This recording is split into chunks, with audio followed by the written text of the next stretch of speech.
Department is relying on Secretary Clinton herself and her attorneys and advisors to tell us and to tell you what emails they think are to be preserved. It is frankly nothing short of incredible that any official in the current administration would engage in a practice such as that. They reviewed her personal emails to capture all of those that pertain to the conduct of her of official U.S. business.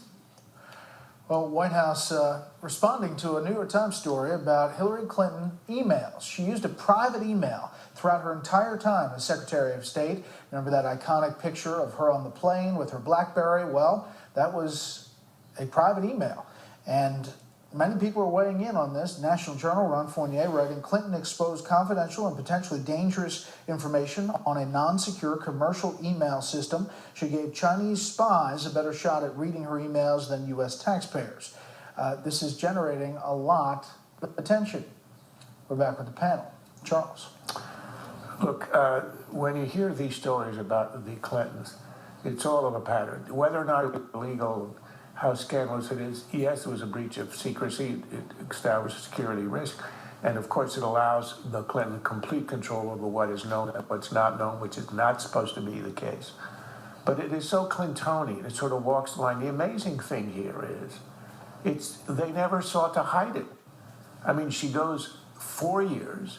No one ever receives an email from her that has the State Department address. It's all private, so it's as if they were hiding it. But it's as if the Clintons are entitled to their own rules on all aspects of public life, including, for example, the collection of contributions from foreign governments in a way that is truly scandalous, but that it's sort of done almost in the open because the Clintons are entitled. Maybe she did hand over 22 months after she left as Secretary of State. State Department comes to her, says, do you have any emails? She says, yes, I have 55,000. She gives them these emails that she says are dealing with state.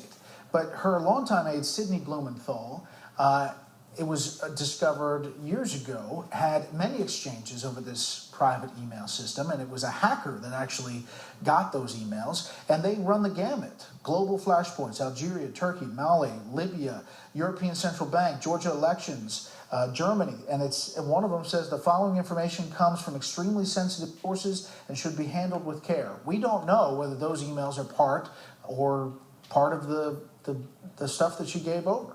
No, look, apart from what she was asked for and then she released, it's all supposed to be in the system. It's all supposed to be captured in the system on your official State Department email account.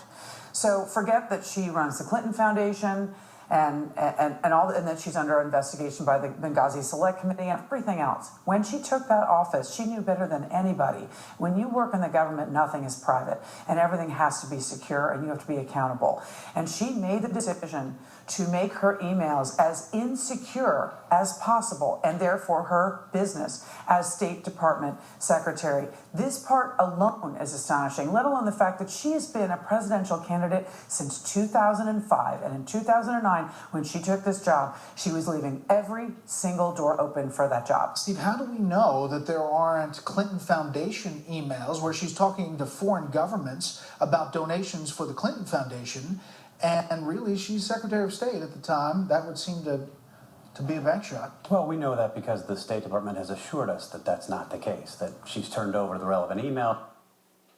Look, what I find astonishing about this as much as anything is that she's still relying on the advice of Sidney Blumenthal. I mean, he's a conspiracy theorist. That alone should disqualify her for the presidency. If you look at the conventional wisdom about the Benghazi Select Committee when it started, remember, all of the questions about Benghazi had been answered. That apparently is not true. We learned through this investigation only, none of the other investigations turned up the fact that Hillary Clinton was using her personal email, didn't even have a State Department email.